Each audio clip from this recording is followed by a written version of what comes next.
Bienvenue sur Info City TV pour notre rendez-vous entreprise avec aujourd'hui La Poste. Quelles sont les idées nouvelles de La Poste en 2020? Le facteur a-t-il un rôle à jouer dans la livraison de produits locaux, par exemple? Pour nous en parler, Madame Elisabeth Lecornet, responsable de l'action commerciale de la branche service courrier colis pour le Pays de la Sorne. Bonjour Madame Lecornet. Bonjour Monsieur Gare.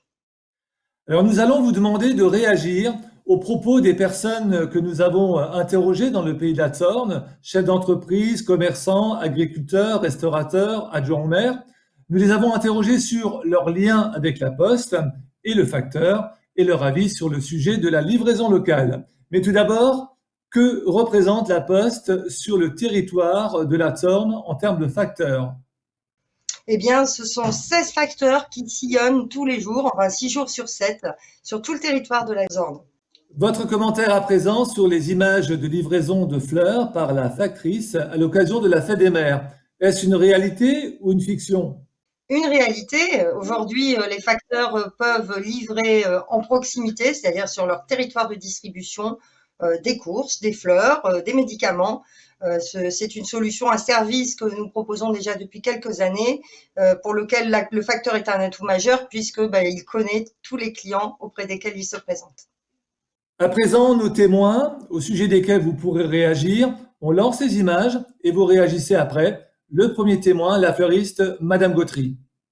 Ça peut être intéressant par le facteur à condition qu'ils soient réactifs, qu'ils font attention à ce qu'ils transportent, que les bouquets ne restent pas une journée entière dans la camionnette pour être livrés en fin de tournée.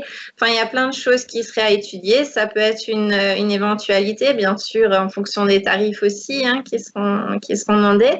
Mais c'est une idée qui peut être développée, mais à voir si elle pourra aboutir vraiment concrètement, en fait. Madame Gautry, la fleuriste, évoque la fragilité de la fleur et s'interroge sur le coût de la livraison et de la conséquence sur le prix du bouquet. Oui, c'est normal, c'est une question tout à fait logique. Alors, je vais vous dire tout simplement en termes de prix, une livraison simple, c'est 3,50 €. La collecte du bouquet chez le fleuriste avant la livraison, c'est 4,50 €. Dès lors que le bouquet pèse moins de 5 kilos, ce qui est en règle générale le cas.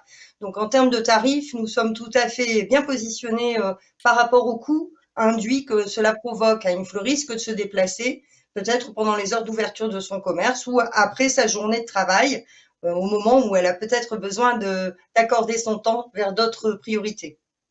Pour ce qui est de la fragilité, nous mettons tout en œuvre, évidemment, dès lors qu'on reçoit le projet, pour que les contenants soient adaptés. Nous sommes, nous, équipés d'un certain nombre de contenants et nous pouvons travailler, comme je l'ai déjà fait avec d'autres clients, avec des seaux imprégnés d'un peu d'eau.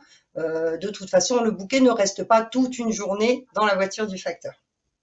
Deuxième témoin, Édouard Hague, dirigeant de l'entreprise Météor. Absolument, je dirais la Poste reste et demeure un service de proximité absolument indispensable. Je pense que ce n'est que mon avis, mais la force de la Poste, c'est quand même d'assurer un lien de proximité et aussi un lien de confiance. Je pense qu'on a tous confiance en son facteur et donc, partant de ce principe, pourquoi effectivement ne pas donner de nouvelles missions demain à la Poste?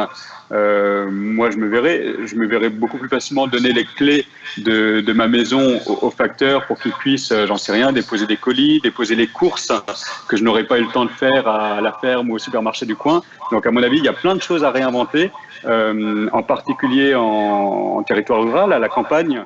Le facteur est une personne de confiance, dit Monsieur Hague, le PDG de Météor. Vous confirmez la bonne image du facteur auprès des Français? Tout à fait. Le facteur a été identifié comme le deuxième personnage préféré des Français, juste après le boulanger et juste avant le pompier. Au-delà de ça, de toute façon, il est clair qu'aujourd'hui, dans le discours de Monsieur Hague, ce lien de confiance, il est réel, il est concret. Combien de fois les clients demandent au facteur, tiens, vous n'êtes pas passé hier, comme s'ils attendaient du courrier alors qu'ils n'en attendent pas nécessairement. Ils attendent, au-delà du courrier, la visite du facteur. Troisième témoin, un restaurateur, Jean-Nicolas Gross du restaurant Le Bœuf à Schinratzheim. Oui, je pense que la Poste est crédible pour toutes ces opérations de ramener des plats éventuellement à la maison, ainsi que des fleurs ou des petits légumes pour les anciennes personnes, par exemple. Oui, je pense que c'est une bonne solution d'aide pour les locaux. Jean-Nicolas Gross évoque la livraison de repas. Pour la Poste, de quel type de repas s'agit-il? Repas du midi ou repas du soir? Repas chaud ou repas froid? Alors, pas de repas chaud, du repas froid. La livraison de la Poste peut comporter ce qu'on appelle la journée alimentaire. Donc, le repas du midi, le repas du soir, 3 fois, 4 fois, 6 fois par semaine, si c'est nécessaire. Alors, c'est livré en box réfrigérée, la chaîne du froid est tout à fait respectée, ou si les volumes sont plus importants, nous utilisons des véhicules réfrigérés eux aussi. Et c'est très important ce qui est évoqué, puisque 83% des personnes âgées souhaitent vieillir à domicile. Le portage de repas aux personnes âgées ou dépendantes contribue au maintien à domicile avec la garantie d'apport nutritionnel puisque préparé par des professionnels, et la livraison du facteur est par ailleurs porteuse d'un lien social privilégié grâce au contact le contact régulier entre le facteur et le client. Quatrième témoin, Laurence Volmar, adjointe au maire de Orfelden. Ah oui, oui, je pense que la Poste peut très bien être un acteur local dans la mesure où les facteurs connaissent bien leur tournée.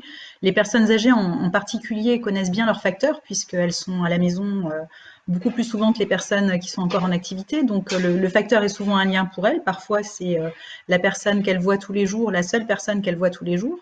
Au niveau du commerce local, là encore, c'est des personnes qui sont vraiment sur le terrain, qui connaissent parfaitement l'adresse et qui en plus vont d'un endroit à l'autre tous les jours, donc ils sont tout à fait susceptibles de pouvoir porter que ce soit des colis entre particuliers ou entre commerçants et particuliers. Je pense que même entre pharmaciens et particuliers, la Poste pourrait être un atout dans cette démarche. Laurence Volmar, adjointe au maire de Orfelden, évoque la bonne connaissance par le facteur des adresses. Est-ce important selon vous? Oui, c'est essentiel. Aujourd'hui, avec sa présence sur le territoire, le facteur est celui qui connaît le mieux les adresses. C'est ce qui nous permet d'ailleurs de nous positionner de façon légitime sur du service de proximité vis-à-vis de tous les habitants d'une zone. Et puis, c'est ce qui nous permet aussi d'apporter notre expertise aux collectivités. Cinquième témoin, Véronique Laufer, infirmière et présidente de l'ESP de la Zorn, l'équipe de soins primaires composée de 90 professionnels. Quand on est chez les gens, on se rend bien compte que c'est un personnage, le facteur, que c'est quelqu'un d'important. C'est un lien avec l'extérieur tous les jours, qui est là tous les jours. Et oui, c'est une figure importante. Oui. Il y a des personnes âgées qui sont très seules et qui vieillissent très seuls. Eh bien, n'avoir ne serait-ce qu'une personne qui passe dans la journée à vérifier que la personne n'est pas par terre, c'est important. C'est quelqu'un qui passe tous les jours et c'est quelqu'un qui va se rendre compte si les volets sont fermés. C'est quelqu'un qui va se dire qu'il y a quelque chose d'inhabituel, qui va creuser parce qu'il connaît la personne. C'est pas un livreur de je ne sais quelle société qui va sonner et si ça répond pas, qui va repartir. Donc, évidemment qu'il y a besoin de facteurs. L'administration médicamenteuse, c'est une chaîne à considérer du moment de la prescription avec les connaissances du médecin sur l'état du patient et son besoin jusqu'à l'assimilation du traitement. Et ben, il va y avoir une chaîne de sécurisation dans la dispensation du médicament, dans la prescription évidemment, dans la dispensation et puis dans la surveillance des effets attendus, indésirables, les interactions qu'il y a entre des médicaments et je ne vois pas, ça n'a rien à voir avec le travail du facteur. On n'est pas dans la livraison simplement d'une substance. Véronique Laufer est infirmière libérale et très favorable au facteur et à la Poste dans le territoire de la Sorne, mais exprime sa réticence quant à la livraison du médicament par le facteur. Alors, j'entends et c'est tout à fait important de bien comprendre que le facteur n'a pas vocation à se substituer ni un infirmier, une infirmière, ni un pharmacien, une pharmacienne, ni un médecin. Le facteur a comme rôle de livrer en proximité un produit pour le besoin du professionnel comme pour le besoin du bénéficiaire. C'est juste ça. Évidemment, certains soins nécessitent un conseil dans le protocole de prise des médicaments, nécessitent un certain nombre d'alertes et un suivi. Et puis, vous avez aussi toute une gamme de produits parapharmaceutiques ou pharmaceutiques, on va dire, d'utilité récurrente, le fameux Doliprane pour ne citer que lui, où pour le coup, il n'est pas nécessaire systématiquement de réexpliquer la postologie à prendre à chaque fois qu'une personne en aura besoin. Et dans ce cas présent, si nous pouvons, nous, apporter le produit aux bénéficiaires, ben voilà, nous jouons notre rôle de logisticien de proximité. Dernier témoin, Anne-Fleur Lemel, agricultrice à la ferme du Marais Vert. Il faut voir si on peut mixer des livraisons de paniers légumes avec des livraisons de colis ou de plis postaux. Ça me paraît un peu compliqué quand même parce que c'est vrai que le transport du légume est quand même assez sensible. On peut pas, enfin c'est assez fragile, hein. Que voilà, je sais pas comment ils comptent s'organiser. Il faut voir sur les caisses des points techniques. Comment ils veulent faire, mais après en soi c'est sûr que ça pourrait rendre service à des personnes âgées, des gens qui n'ont pas accès direct à des légumes frais, locaux, voire bio de chez eux, quoi. Faut prendre en compte le coût de la livraison et le coût du transport. Donc c'est pas anodin dans le coût du panier. Anne-Fleur Lemel, agricultrice à la ferme du Marais Vert, pose la question sur la fragilité des produits agricoles et des conséquences du coût sur la livraison et le coût final du panier de légumes. On est sur les tarifs que je vous ai annoncés tout à l'heure. Hein. Évidemment, selon le point embarqué, la grille tarifaire évolue, c'est logique. Mais à côté de ça, pour ce qui est du traitement des produits, du respect du contenu, nous travaillons avec les professionnels qui souhaitent profiter de ce service de façon à ce que le contenu soit correctement protégé. Il n'est pas question pour nous de prendre un produit qui ne serait pas dans un contenant adapté. Dans le cas présent, contrairement au repas où nous fournissons le contenant, dans le cas d'un panier de courses ou d'un sac de pommes de terre, hein, pour ne citer que ça, c'est le professionnel qui choisit le contenant, qui peut être réutilisé ou pas. Dans tous les cas, si nous avons une demande, on étudie avec la personne pour trouver la meilleure des solutions, que ce soit en lien direct avec nos services, voire même au sein du groupe La Poste avec nos filiales. Merci, nous étions en compagnie de Elisabeth Lecornet, responsable de l'action commerciale de la branche service courrier colis de La Poste pour le pays de la Sorne. Merci Madame Lecornet. Merci à vous Monsieur Gare.